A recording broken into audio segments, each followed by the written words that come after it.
Hello दोस्तों, नमस्कार। KPS education centre में आप सबका स्वागत है। आइए आज हम लोग Bihar board class 9th Hindi chapter 11 सूखी नदी का पुल कहानी का लेखक है रामधारी सिंह दिवाकर। इसका जो है सभी ऑब्जेक्टिव क्वेश्चन इसमें हल किया गया है। इससे पहले आप लोग इसका सब्जेक्टिव क्वेश्चन आंसर नहीं देखे हैं तो जाइए वीडियो का डिस्क्रिप्शन बॉक्स में लिंक दिया हुआ वहाँ जाके देख सकते हैं। तो आइए क्वेश्चन नंबर 1। क्वेश्चन नंबर 1 में क्या कह रहा है? सूखी नदी का पुल पाठ के लेखक कौन है? रामधारी सिंह दिनकर, अनुपम मिश्रा, शरद जोशी, विष्णु प्रभाकर। तो इसमें जो 4 ऑप्शन दिया हुआ है, 4 में से जो सही है उस पर टिक लगाना है। तो सूखी नदी का पुल का पाठ के लेखक कौन है? तो रामधारी सिंह दिनकर। तो ऑप्शन नंबर ये में है तो इस पर टिक लगाएंगे। नेक्स्ट क्वेश्चन आइए क्वेश्चन नंबर 2। क्वेश्चन नंबर 2 में कह रहा है रामधारी सिंह दिवाकर का जन्म कब हुआ था? रामधारी सिंह दिवाकर का जो है जन्म कब हुआ था? 1 जनवरी 1945 में, या 1 फरवरी 1945 में, या 1 मई 1945 में, या 1 जनवरी 1947 में। तो कब हुआ है? 1 जनवरी 1945 में। ऑप्शन नंबर ये में है तो इस पर टिक लगाएंगे।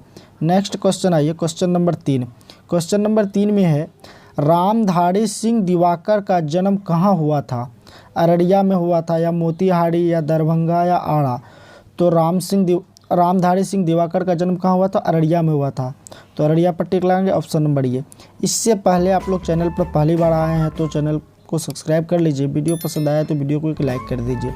तो आइए क्वेश्चन नंबर 4 पर। क्वेश्चन नंबर 4 में कह रहा है रामधारी सिंह दिवाकर ने शिक्षा कहाँ से प्राप्त की थी? बिहार विश्वविद्यालय से, भागलपुर विश्वविद्यालय से, बिहार और भागलपुर विश्वविद्यालय से, या उपयुक्त में से कोई नहीं। तो किससे वो जो है शिक्षा प्राप्त किए थे? बिहार और भागलपुर विश्वविद्यालय से किए थे। तो ऑप्शन नंबर सी में तो इस पर टिक लगाएंगे।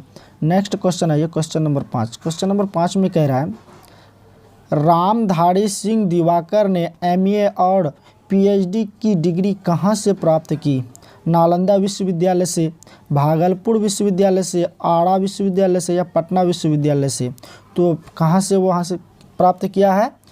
तो भागलपुर विश्वविद्यालय से। तो ऑप्शन नंबर बी में है भागलपुर विश्वविद्यालय, तो इस पर टिक लगाएंगे। नेक्स्ट क्वेश्चन आइए क्वेश्चन नंबर 6। क्वेश्चन नंबर 6 में है सूखी नदी का पुल गांव के किस ताने बाने में आए बदलाव की कहानी है? सामाजिक, आर्थिक, व्यक्तिगत, रचनात्मक। तो कैसा है? सामाजिक है। तो ऑप्शन नंबर ये में सामाजिक है तो इस पर टिक लगाएंगे। नेक्स्ट क्वेश्चन आइए क्वेश्चन नंबर 7। क्वेश्चन नंबर 7 में है इस कहानी में किन 2 वर्गों के बीच में लगातार बढ़ती फौक को दिखाई गई है? निम्न और उच्च वर्ग के लोगों के साथ, या मध्यम वर्ग, या पिछड़ा वर्ग, या अत्यंत अति पिछड़ा वर्ग। तो निम्न और उच्च वर्ग के साथ जो है दिखाया गया है। तो ऑप्शन नंबर ये में है तो इस पर टिक लगाएंगे। नेक्स्ट क्वेश्चन है लीलावती कौन सी सवारी से स्टेशन से घर आई थी? बैलगाड़ी से आई थी, या तांगा से आई थी, या जीप से आई थी, कार से आई थी। तो कौन सी सवारी से आई थी? जीप सवारी से आई थी। तो ऑप्शन नंबर सी में है तो इस पर टिक लगाएंगे। नेक्स्ट क्वेश्चन आइए क्वेश्चन नंबर 9। क्वेश्चन नंबर 9 में है लीलावती के अगवानी के लिए कौन कौन स्टेशन गए थे? भाई बहन गए थे, या भाई बाप, या भैया भतीजा, या पति पत्नी। तो कौन गए थे? भैया और भतीजा गए थे। तो ऑप्शन नंबर सी में है तो इस पर टिक लगाएंगे। क्वेश्चन नंबर 10 में है कन्यादान करते समय लीलावती के बाबूजी ने बेटी को दान में क्या दिया था? 5 एकड़ ज़मीन, 5 जोड़ा गाय, पलंग, गहना। तो क्या दिए थे? 5 एकड़ ज़मीन। तो इसलिए ऑप्शन नंबर ये में है 5 एकड़ ज़मीन, तो ये करेक्ट है, इस पर टिक लगाएंगे।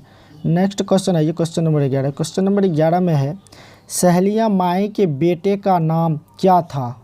कलेश्वर था, अखिलेश था, कमलेश था, पुलकेश्वर था। तो क्या था? सहेलिया माई के बेटे का नाम क्या था? कलेश्वर था। तो ऑप्शन नंबर ये में है तो इस पर टिक लगाएंगे। क्वेश्चन नंबर 12 में, ये क्वेश्चन नंबर 12 में है लीलावती के दोनों भतीजे का नाम क्या था? रवि सोनू था, या विकास आनंद था, या नरेश सुरेश, या मोहन सुरेश। तो क्या था? नरेश और सुरेश। तो ऑप्शन नंबर सी में है तो इस पर टिक लगाएंगे। अगला क्वेश्चन है ये क्वेश्चन नंबर 13।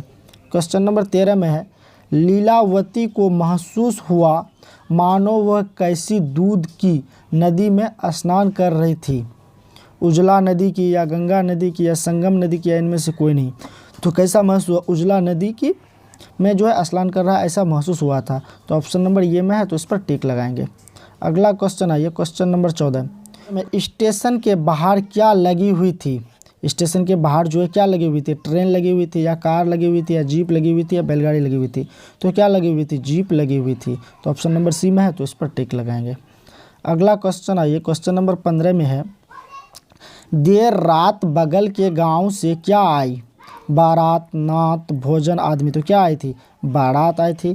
तो इसलिए ऑप्शन नंबर ये में है, तो इस पर टिक लगाएंगे।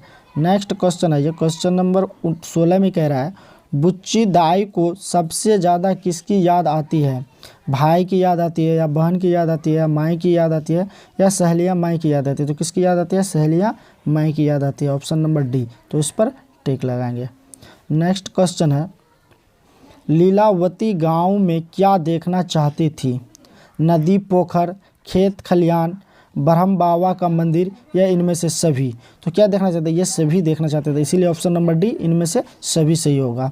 अगला क्वेश्चन है, ये क्वेश्चन नंबर 18। क्वेश्चन नंबर 18 में है, गाँव में दंगा भड़काने के कारण है, गरीबी, गरीबों पर अत्याचार, महंगाई, इनमें से कोई नहीं। तो क्या है, गरीबों पर अत्याचार है। ऑप्शन नंबर बी, तो इस पर टिक लगाएंगे।